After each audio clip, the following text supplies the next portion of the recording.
The MLB absolutely hates this as the Philadelphia Phillies now have the best pitching staff in baseball. Jesus Luzardo is amid a full-star breakout on this Phillies pitching staff, taking his game to new heights and down off to a downright historic start to his tenure in Philadelphia, while joining the competitive race for being the swaggiest player on this team. Due to discuss on exactly what he's bringing to this Phillies team, reflect on his place in the rotation overall, and why I could not be higher on what this guy is bringing to this team overall. I'm recording this. We saw an electric performance in the first half of doubleheader. Not going to touch on the Aaron Nola performance in the second half, but I do want to keep it about the pitching staff today and to acknowledge what we got from Jesus Luzardo. We did get a 7-inning pitch performance, just 5 hits allowed, 1 run, 1 earned run, 2 walks, 6 strikeouts, and 100 pitches on the dot there. 66 of them were strikes, a max velocity of 98.4, had 12 whiffs, has now a season ERA of 2.00. And to kind of reflect on a little bit on the season stats overall,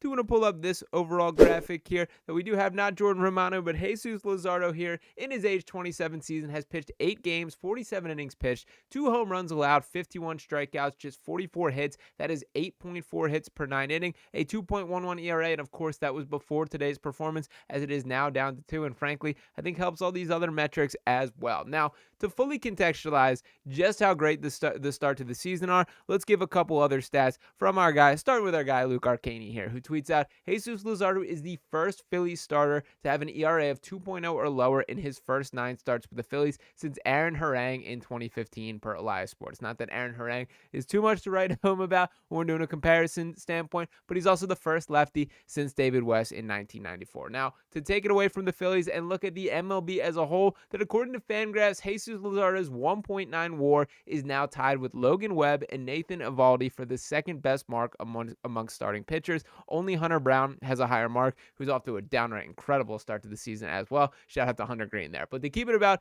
Jesus Luzardo here, this, to me, is the prize of the offseason. There was plenty of noise, for myself included, about this franchise not doing enough to improve their World Series chances. What I think is becoming very clear is this identity shift within the Phillies organization. Now, obviously, we know when the Bryce Harper era started and when they started to collect the Kyle Schwarbers and Nick Castellanos and, of course, Trey Turner coming, who, as you guys are well aware at this point, I don't think quite fits exactly the same bill of what the team needs. The concept was, or the foundation of how this team was going to have success, was to mash home runs. We've seen that shift, whether that is intentional or sort of effect of play.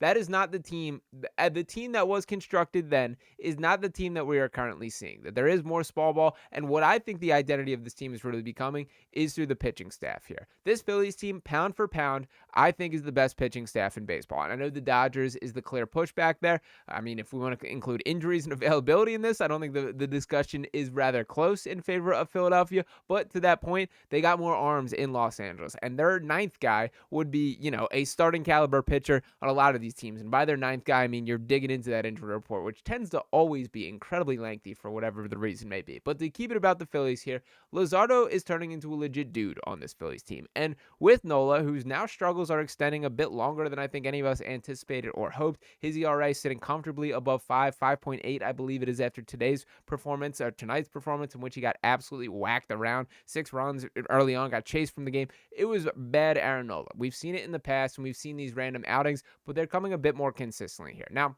the fear is, I'm not going to dive into the whole Nola long-term, as obviously they invested the money, they handed him the long-term deal, and he is our guy. We're with Nola for the long haul to this point, but there is a bit more optionality within this staff overall. Zack Wheeler, still pitching like the commanding ace we expect and know him to be. Ranger Suarez is a guy that can step in and on certain pitching staffs would have a case to be the ace there. Jesus Luzardo, who I'm quite open about, I'm absolutely loving. We could not be happier with the start to the season. Christopher Sanchez, a bit rockier than I think I was expecting, but ultimately he's still been very good overall. Had a little bit of the forearm issue, and I don't think has been quite the peak of what he was last year, but I'm still very comfortable that he settles in and do believe he's a front end of the staff type pitcher there. And that's not even getting into the biggest story here with Andrew Painter potentially coming up at the late end of the season. And it is really interesting to me, the concept and the way the Phillies continue to double and triple down on that they will not be moving this kid to the bullpen. He's obviously pitching as a starter down in AAA right now and performing pretty well.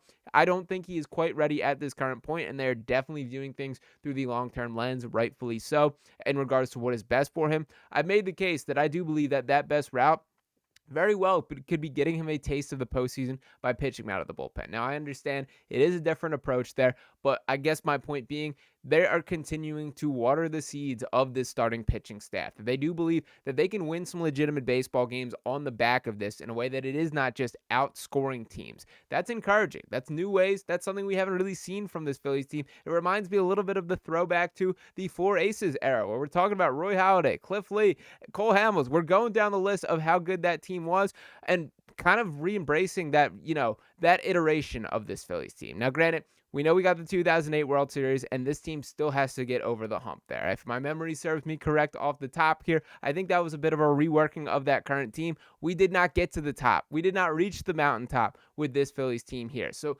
it still has to happen, but Jesus Luzardo is a huge step in that right direction here, and I don't think this is a fluke here. That when you think about his tenure with the Marlins, he had a really bad season last year, and it's chalked a lot of it up to his physical ability there, that he was not feeling like the 100% version of himself pretty much from start to finish last year. This season, not the case. He feels good, he looks good, and he's pitching good here. Now, I also love this quote from Rob Thomson. He kind of mixed two into one in this quote here. He was asked about Jordan Romano and then kind of made it about Jesus Luzardo, but his comments were specifically to bring the quote from Topper here, that quote, "There's been a lot made about our front office not doing anything this offseason." Well, that's a pretty big move. He was outstanding today. And again, he did work in both Romano and Luzardo were outstanding today. And I do love that Rob Thomson likes to point that out and likes to ride for his guys. I do think Luzardo is a difference maker for this Phillies team. That I think when push comes to shove, when things are said and done, there's a real world where we're talking about him pitching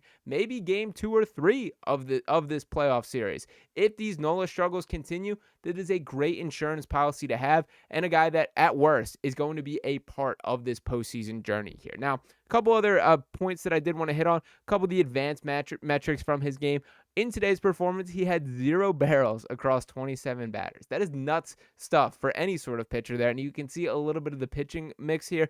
Everything is working for Luzardo right now. Now, I don't believe that he keeps this up to this extent for the entirety of a season. This is an electric start. You can't ask for much more, which is incredibly encouraging there. But you can't ask for much more. He is doing his job. He is performing. And the stuff to me just looks legitimate. That slider down and away.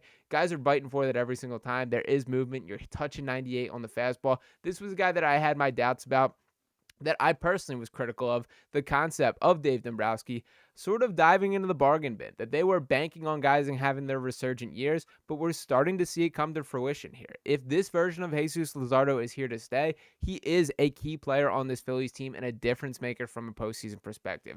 I do hope that is the case. We've seen rocky ups and downs, and obviously baseball is a marathon, that there will be certainly some struggles at some point in the season for him, but that dude is doing his job. He looks built for the moment and could not be more encouraged. This is about as ideal of a start as you could possibly make, so I'm kind of penciling in Jesus Luzardo for being a significant part of this Phillies team moving forward. Do want to hear what you guys think about that, and my comment on, is this Phillies pitching staff the best in baseball? Because I'm ready to say it with my chest right there. Drop your thoughts below, and as always, do want to remind you guys to make sure you are hitting that subscribe button here. At this point in time, 74.4% of you guys watching these videos have not subscribed to us here at Phillies Digest just yet. Shout out to our guy Luke Arcani, who's in the booth, getting the ins and outs, getting the quotes, and will be back on this channel shortly. So make sure you guys are tapping into all that by hitting that subscribe button. Drop a like on this video here, your comments below. I'll be back talking with you next time. Peace.